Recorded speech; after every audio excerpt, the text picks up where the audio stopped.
Olá pessoal, tudo bom? Sou o professor Nelson Adrian e vim aqui rapidamente falar um pouco sobre outsides. Estamos falando aqui de um indivíduo estranho, um indivíduo fora de uma área, se destaca naquela área, digamos assim, mas não pertence a ela. Se a gente falar isso dentro da política, estamos mencionando aqui indivíduos que não fizeram uma carreira política. Eles não têm, por exemplo, uma tradição política, mas praticamente caíram de paraquedas na política, ou pela boa oratória, ou pelo carisma, ou pela polêmica, né? A gente vai verificar que os outsiders, eles, ao longo da história, eles sempre foram bastante frequentes em algumas situações. Entretanto, no período que a gente está vivendo agora, os outsiders se destacam ainda mais. Por quê? Porque como você está vendo uma crise de prestígio em relação ao político tradicional, os outsiders, no caso aí o aventureiro, o indivíduo que vem com uma proposta diferente, o indivíduo que vem com uma linguagem diferente, que não é do campo da política, vai ganhando notoriedade e vai ganhando poder nesse sentido.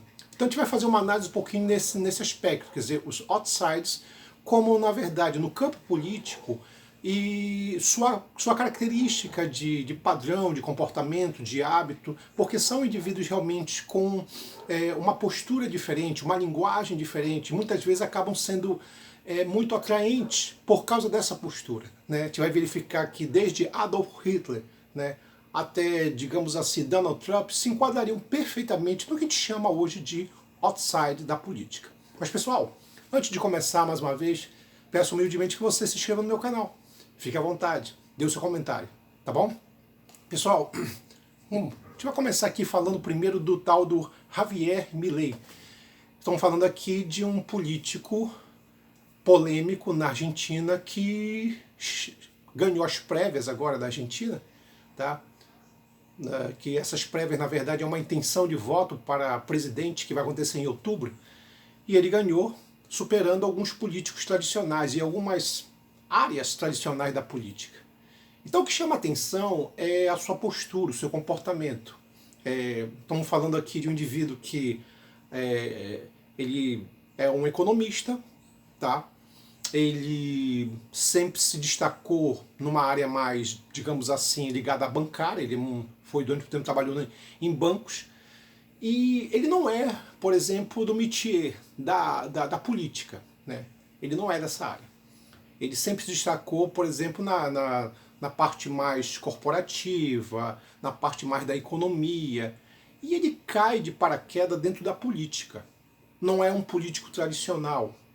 Tá? Não faz parte de um partido tradicional da política. Pelo contrário. Né? Ele faz parte de um movimento de sentido de extrema direita, né? Que tem até expressões anarquistas. Então é um indivíduo realmente que fora da curva. Ele não é do métier, ele não é da área, ele não é da política, mas ele acaba se destacando na política. Tá? Ele chama a atenção principalmente dos jovens, tá? Pela sua postura, pela maneira de falar, muitas vezes o caso de falas polêmicas, com um sentido sexista, em outras situações. Por exemplo, a ideia de acabar com o Banco Central seria uma delas, dolarizar a economia argentina. Todos esses aspectos, na verdade, é típico de um indivíduo que não faz parte do métier. Tá? E aí vem a ideia do outside. O outside, gente, basicamente é um indivíduo, é um estranho. Ele não é daquela área. Tá? Eu falo isso baseado nas ideias de Norbert Elias, um sociólogo que lançou um livro chamado Estabelecidos e Outsides. Nesse livro, nessa obra, ele fala sobre uma comunidade, tá? Onde você tem ali os estabelecidos, alguém que faz parte de uma comunidade há algum tempo, vive numa certa comunidade, tem os mesmos comportamentos, os mesmos hábitos, tudo mais, e começa a aparecer nessa comunidade o quê? Pessoas estranhas, forasteiros. E esses forasteiros que vão adentrar na comunidade, eles têm hábitos diferentes, eles têm costumes diferentes, tá? E por isso acabam sendo que rotulados, acabam sendo estereotipados, tá? Eles vão receber uma marca social, e é uma marca negativa, porque eles não têm os hábitos daquela comunidade, né, dos establishments, e ao mesmo tempo eles não fazem, eles são de outros locais, são forasteiros, tá? E pelo fato de não ser da comunidade, eles começam a ser discriminados, tá? São rotulados, seria mais ou menos assim. Então a obra do Norbert Elias faz uma classificação do que é o outside. Pegando no lado histórico, por exemplo, se a gente falar não de política, mas no lado social mesmo, tu tem um caso, por exemplo, de que durante muito tempo os judeus, né, eles foram entendidos dentro da Europa, principalmente na Idade Média e na sociedade moderna, como outsiders. Tá? Porque pense o que é. O cara tá. A Idade Média, você tem uma comunidade de cristãos. Aí começa a chegar grupos de judeus que têm hábitos e costumes diferentes, que não seguem muitas vezes os modelos éticos e morais da Igreja Católica. Então, provavelmente esses indivíduos eles vão ser rotulados. Eles tendem a ser, na verdade, estereotipados. Então isso é o outside. Aí vamos lá, se tu pegar a ideia do outside, né, esse conceito ligado ao forasteiro, vamos levar isso para a política. Na política tu tem o quê? Tu tem indivíduos que eles têm uma carreira, né, e essa carreira muitas vezes está ligado a um modelo social, por exemplo, dentro da família do cara, tu tem um partido que é tradicional, e os outsiders, muitas vezes, eles adentram na política, eles fazem parte, eles vão fazer parte da política, tendo hábitos e costumes diferentes. A sua origem não é política, a sua carreira não é política, e ali vão ser vistos como estranhos no primeiro momento. Mas o que chama a atenção é que eles se destacam. Né? Se tu pegar, por exemplo, um Napoleão Bonaparte, ele era um outsider. Por quê? A gente está falando de um militar. Tá? No século XIX fez carreira política. Tá? Ele chega ao poder a partir do modelo pós-revolução Revolução Francesa. Então há uma desorganização social, há uma descrença nos políticos. Quer dizer, a França pós-Revolução Francesa ela é uma bagunça do ponto de vista social e também político. Então é nesse momento que Napoleão aproveita a oportunidade, né, com um discurso nacionalista, com um discurso de integração, também com um discurso autoritário, né, nesse sentido. Estão falando de um oportunista para chegar ao poder e centralizar e convencer as pessoas. Então há nesse momento uma integração do ponto de vista social na figura desse indivíduo, o outside. Mas por que um outside? Porque ele era um militar. Né? Ele não era um político de carreira, é nesse sentido. Tá?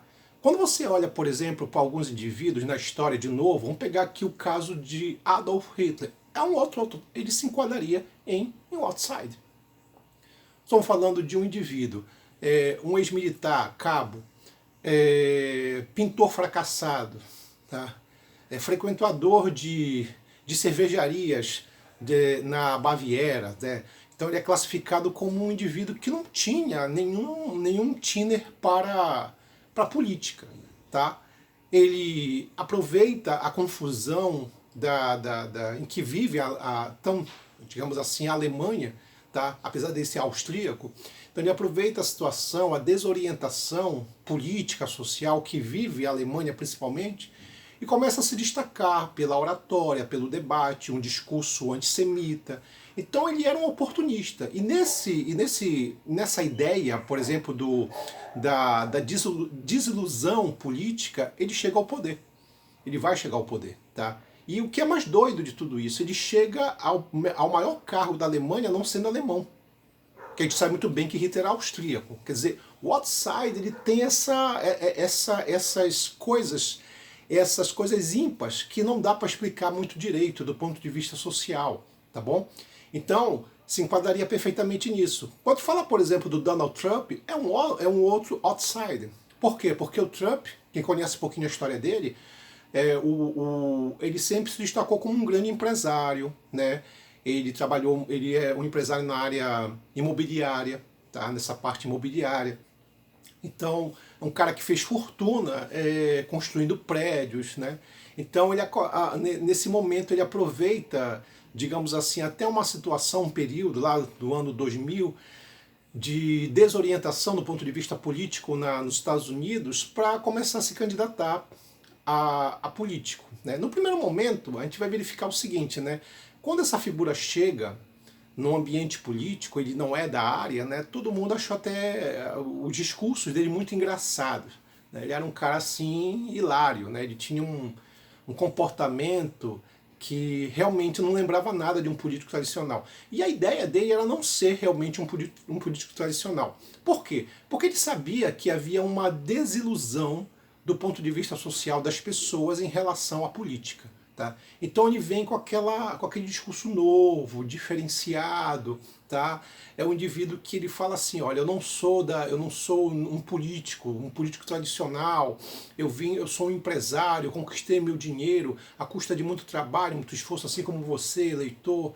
Eu estou cansado, assim como se você está cansado dessa corja de políticos tradicionais que chegam ao poder e não fazem nada pela gente. E aí ele vai usando todo um discurso, né, e usa também os sentimentos do momento, porque os Estados Unidos, né, passa a partir de 2000 por uma série de problemas sociais, principalmente violência e desemprego. Então qual é a ideia? Como há uma desilusão e começa a existir, na verdade, uma espécie de um ambiente ligado à xenofobia, principalmente em relação aos imigrantes que estão chegando, né, o discurso racista vai ser inevitável. Tá? Como foi também o discurso racista de Hitler em relação aos judeus. Tá? Mas por que pegou? Porque o antissemitismo era muito forte na Alemanha na década de 20, de 30. Tá? O que vai fazer o Trump? Usa esse mesmo discurso, tá? A ideia da desilusão do trabalhador comum, tá? Que não é muito escolarizado, não tem muitas informações, tá?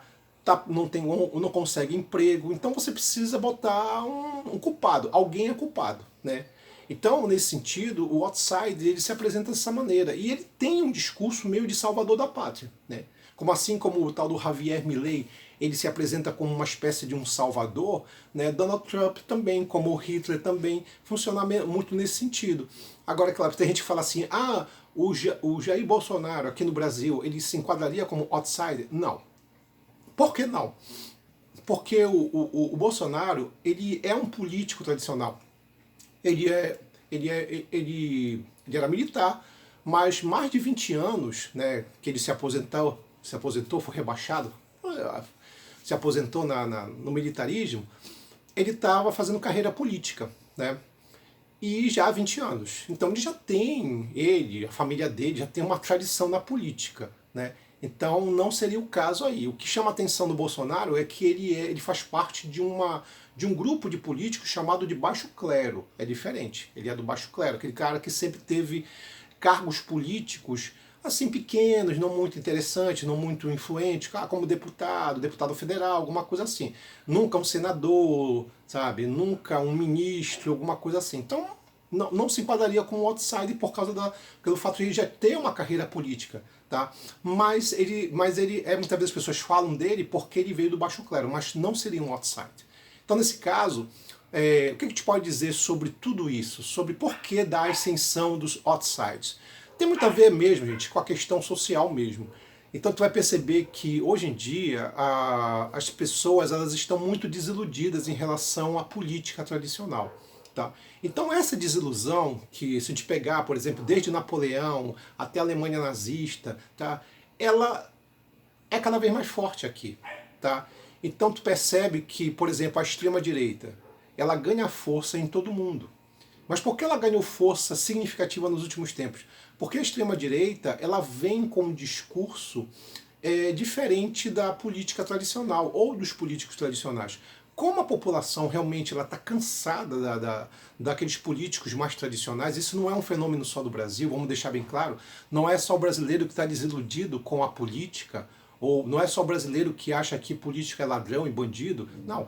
É uma coisa quase que mundial, Tu vai perceber então a ascensão, por exemplo, de grupos ou de políticos de extrema direita, tanto na Europa como nos Estados Unidos. Na América Latina também a gente vai verificar esse tipo de situação. Então não é um fenômeno local, ele é realmente mundial, isso deve ser avaliado. Tanto é que tu vê casos, por exemplo, lá na Filipinas, lá candidatos ou, por exemplo, indivíduos que chegaram ao poder com um discurso extremamente autoritário, extremamente sexista. Então, é um fenômeno global. E esse fenômeno global, na verdade, tem muito a ver com o quê? Com o desamparo das pessoas, a desilusão, como você está verificando. E isso é uma crise mundial. Uma crise de aumento do desemprego, perda de renda, tá? Que é cada vez maior. Tá? Muitos políticos oportunistas aproveitam a situação para chegar ao poder. Então o outside é isso. Ele é esse político oportunista que usa a sua habilidade, a sua capacidade, o seu carisma, a sua maneira de falar, se apresentando como um herói, né? No sentido justamente de convencer as pessoas, de mudar, porque do jeito que está não pode continuar. Então tudo isso chama atenção e faz com que as pessoas comecem a se direcionar para esses indivíduos, para essas figuras sociais, essas figuras políticas, que como outsiders não são da área, não são do local, mas são atraentes. Por quê? Porque eles vêm com um discurso diferente, eles vêm com uma proposta diferente, tá? E as pessoas acabam sendo atraídas por esse modelo, por essa situação. Tá? Então é um típico outside político, que é cada vez mais comum no período, no modelo ou no cenário global que a gente está vivendo hoje. Tá bom? É isso, pessoal. A gente fica hoje por aqui. Um abraço. Até mais.